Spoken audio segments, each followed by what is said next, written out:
Hi guys, it's Andy from mcfcfantv and welcome to this preview for Sunday's game. Everton are coming to the Etihad for the final game of the season, and what I've done as usual is I contacted Cameron from the Mighty Blues, and he answered some questions. I'll show you some of the videos, and he asked me a few questions as well. So why don't we start with a big thank you to our patrons, and we've got some new ones. So I want to give a shout out to those first. So here you go. We've got Ron Jones, we've got Iota Thompson, Sean Fogarty, Philip Ward, Malcolm Horner, Ozzy, Charlie Everett, Ronnie Beaver, Unun Septium, SOS 2907, John St. Pateri, Mike Bush, Connor Shaw, Addy, Michael Judge, Stephen Dempster, and now we have Ryan Corrie. So I want to say a massive thank you to those who have joined Patreon. So getting into the preview for Sunday, well, I sent Cameron over a list of questions, and just quickly I'll go through what I said, and I'll show you each individual answer that Cameron gave us. The first one I asked him was, how do you see your season with one game to go? I had you in the top four. Chances are seventh is going to be your best bet. Well, this is Cameron, and this was his answer to that particular question. Hi guys, my name is Cameron. I run the Everton fan channel, The Mighty Blues. Andy has kindly asked me to come on to give a little bit of an oppositional preview ahead of Manchester City versus Everton, final game of the season, of course, for both clubs. Potential European football riding on it for Everton if only we get the 3 points on Sunday, and obviously not a much riding on it for Manchester City other than the fact that you'll lift the title in front of your fans. But in terms of the game of football, you know, you've got nothing to wait for, have you really? You've already won the league and you've got a Champions League final within the next coming weeks or so. Andy has asked me a couple of questions that I'm going to answer today regarding the game. Firstly, he asked me how do you see your season with one game to go? I had you in the top four, chances are seventh. I think it's been a very up and down season, to be honest with you. Some would say a massive disappointment.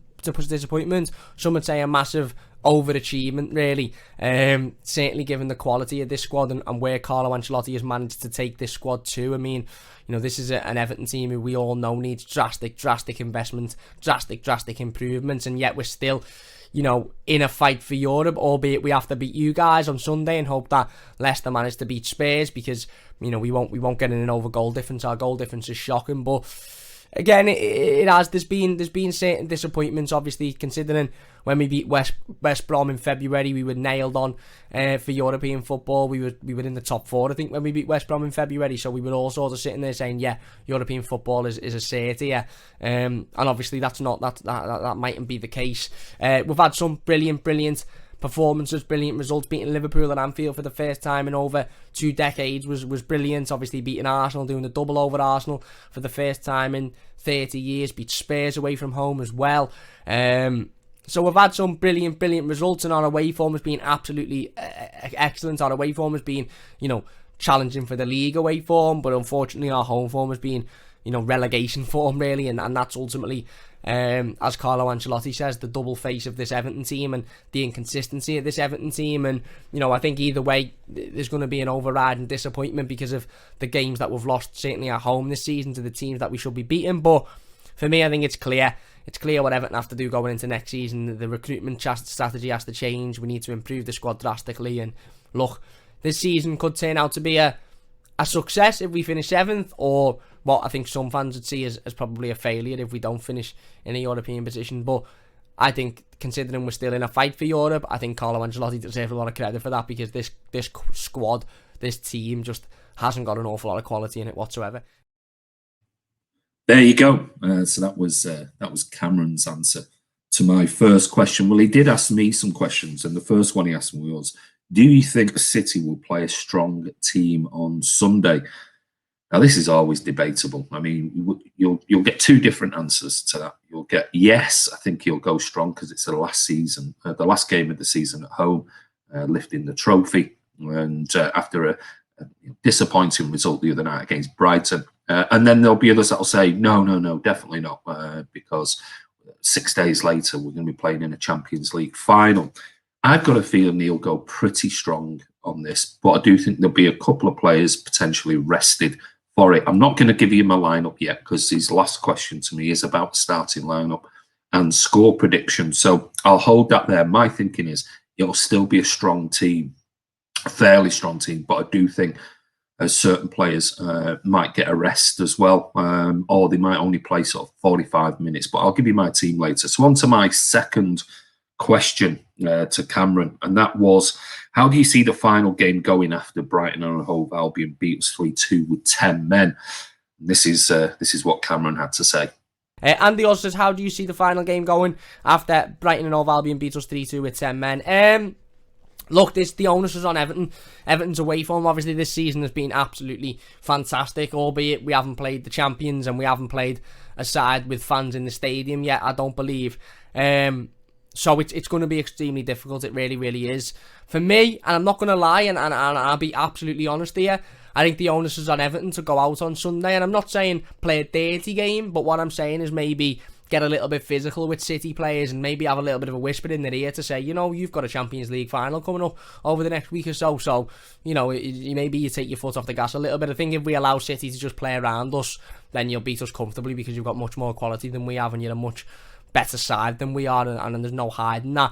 But I think if Everton get in and get a little bit physical and make it a bit of a dogfest and a bit of a rough sort of dogfight, then, you know, maybe Manchester City and your players will be thinking, I've got one eye on the Champions League finally and I don't really want to get into a physical game, and maybe Everton will be able to take something out of that. But that's up to Everton to have that little bit of a nasty streak about us, which we haven't really had much this season. We've been very nice of, you know, too nice of a niceness. But away from home, we've been very, very good.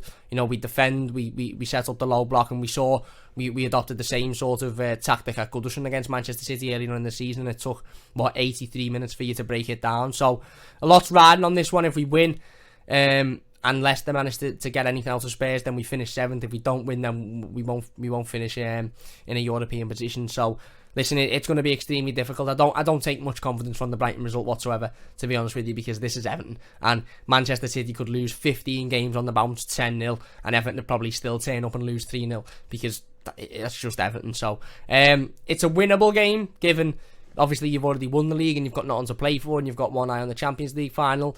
But it's still going to be an extremely difficult game because even Manchester City's second, third team, whichever team you play, has got, you know, an abundance of quality in it.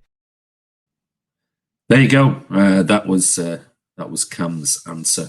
Number 2, he asked me, his second question was, who do you think you should look out for in this Everton squad? Well, 2 players obviously stand out, maybe 3, Lucas Digne, but I would say Richarlison scored the other day, last night, and definitely Calvert-Lewin. He's had a really, really, really good season, and if we saw the way that Brighton caught us on the break, albeit with 10 men, still we had plenty of players back, but Calvert-Lewin's got pace, he's quick, I think he's a natural finisher. So for me, Calvert-Lewin's the danger man. He likes to drift in between the where Fernandinho or Rodri would be, and in front of the centre-backs, and then with his pace and strength, he can quickly make some great runs. So Calvert-Lewin, we're going to have to have a very close eye on him. On to my third question, which was, who do you need next season, basically, to improve? And if City should take one player from your squad, who do you think it would be? And this was Cameron's answer to that question. Next question is, Andy says, who do you need next season to improve you? And if City should buy one of your players, who would it be? Next season, I think this is a simple one, to be honest with you, Andy, mate. I think we need physical, quick, fast players with points to prove. We need to steer away from these 29, 30-year-old players who are coming to Everton with nothing really to prove and nothing really to fight for because they've already played in the Champions League and they're coming in with massive injury issues. We've had it with James Rodriguez this season. We've had it with Alan. We've had it with Decore.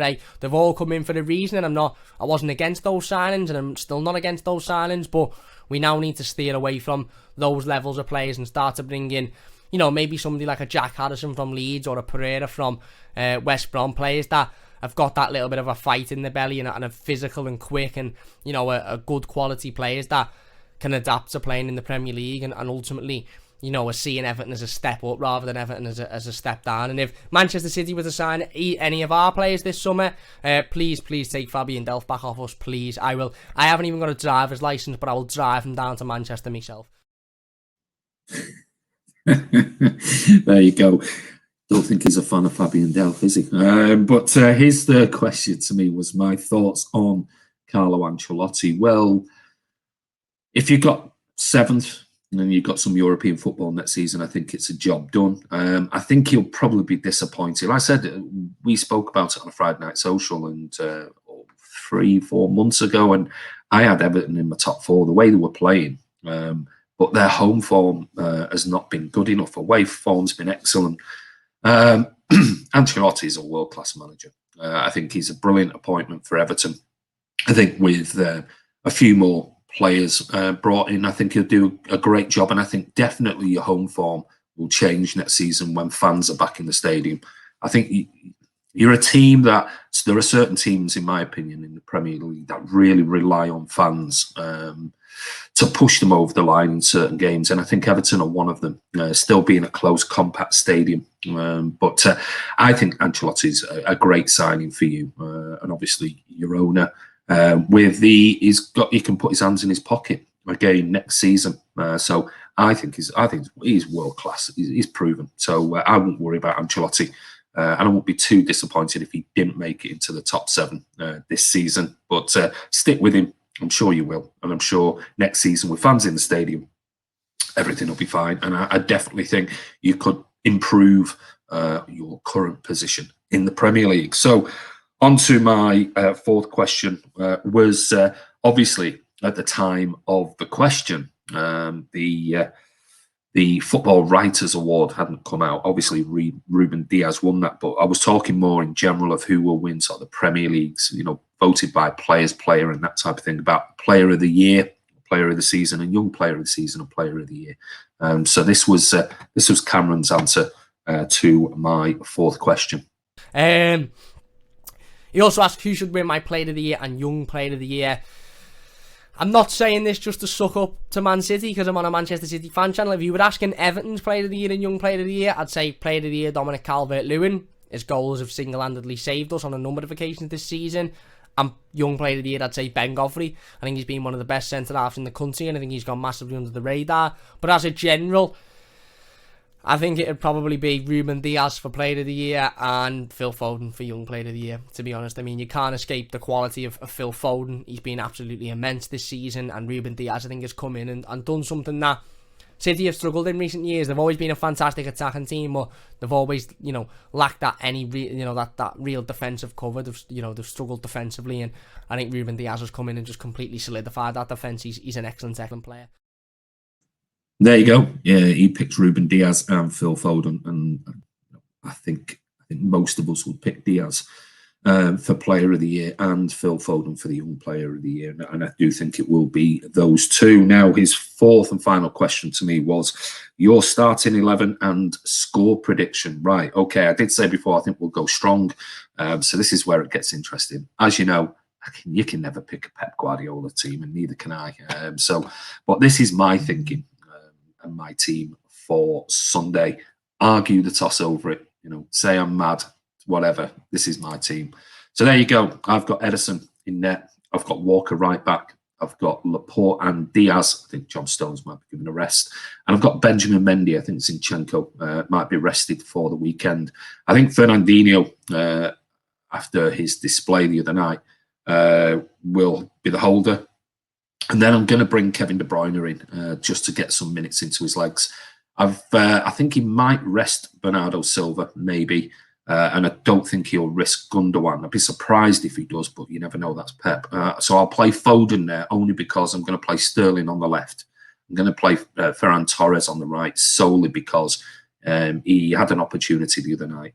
But sadly, he didn't get time to show it, and I'm going to go with Sergio Aguero up front and give Gabby a rest. I think, obviously, it being his last game for Manchester City in the Premier League at home as well, I think Aguero might start. Now, I'm not saying all of these will play full 90 minutes. What I'm saying is, I do think he'll go quite strong certainly for that particular game on Sunday. And if it means KDB plays 45, 50 and comes off, some people might say crazy, don't risk them. But we've got 6 days, and they can get. Let's face it, they can get injured in training during next week. So you don't want players not playing at all for 2 weeks or 10 days, 12 days, and then suddenly being thrown into a Champions League final. I think you need to.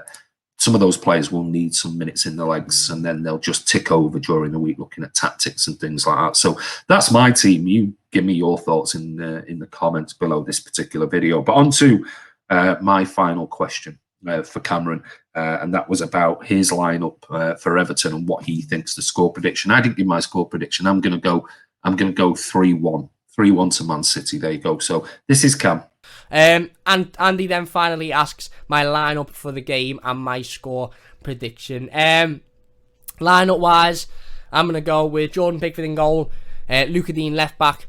I'm going to go with a back five of Ben Godfrey, Yerry Mina and Michael Keane. I'm going to go with Seamus Coleman as right wing back. I'm going to go with Abdoulaye Doucouré and Alan in the double sort of midfield pivot. I'm going to go with James Rodriguez in the 10, and I'm going to go with Dominic Calvert-Lewin and Richarlison up front. Hopefully James is fit for this one and available, and hopefully Dominic Calvert-Lewin and Richarlison can sort of find each other and create a little bit of a partnership that we haven't seen in recent weeks. And hopefully that goal for Richarlison yesterday against Wolves can give him a lot of confidence going into this one. Score prediction, I'm going to go 2-1.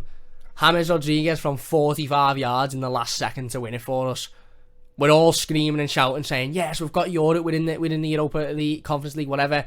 And then Harry Kane scores the last second for Tottenham and wins it for them, and we end up getting knocked out the positions. But no, I'll go 2-1 Everton, just because I like to be optimistic. Anyway, big thanks for watching. If you have enjoyed, we do Everton content over on the Mighty Blues, previews, reviews, instant match reactions, news videos, live streams, all of that good stuff. So if you could check us out, it would mean a great deal to me. Massive thanks to Andy for coming on once again, for allowing me to come on once again, and give my opposition preview. Really do appreciate it. And I know some of you in the comments last time where I can't understand this, Scout, and have you got subtitles? So hopefully you can understand me a little bit. But anyway, big thanks for letting me come on. Big thanks for having me on, and I do appreciate it. And best of luck for next season, but not for the game on Sunday. Cheers. See you soon. There you go. Brilliant. He's a lovely guy. And if you want to check out the Mighty Blues, there is a link to his YouTube channel in the description below, and also his Twitter account, which is Mighty Blues YT, I think it is on there. But have a look in the description. Go and give him a follow. I said, top bloke, Cameron. And every time we go to Hudson, we always catch up with him, and hopefully can't wait to see him next season at Goodison Park. But anyway, I hope you enjoyed that. That's just a quick preview for Sunday. Now, one caveat is this video is currently being made before Pep Guardiola's press conference, so we don't know whether certain players are definitely out for Sunday. He's definitely saying, well, KDB's definitely not playing. We don't know, so we're just assuming that everybody will be fit for the weekend. But anyway, before I go, another final shout out, massive shout out, and a big thank you to the patrons: Ron Jones, Iota Thompson, Sean Fogarty, Philip Ward, Malcolm Horner, Ozzy, Charlie Everett, Ronnie Beaver, Unum Septium, SOS2907, John St. Pateri, Mike Bush, Connor Shaw, Addy, Michael Judge, Stephen Dempster, and Ryan Corrie. I want to say a massive thank you. And if you want to join Patreon, then go over and just Google search Man City Fan TV Patreon, or look at the link in the description below. But take care. Come on, City, for Sunday. Let's go out on a high. Take care, and we'll see you soon.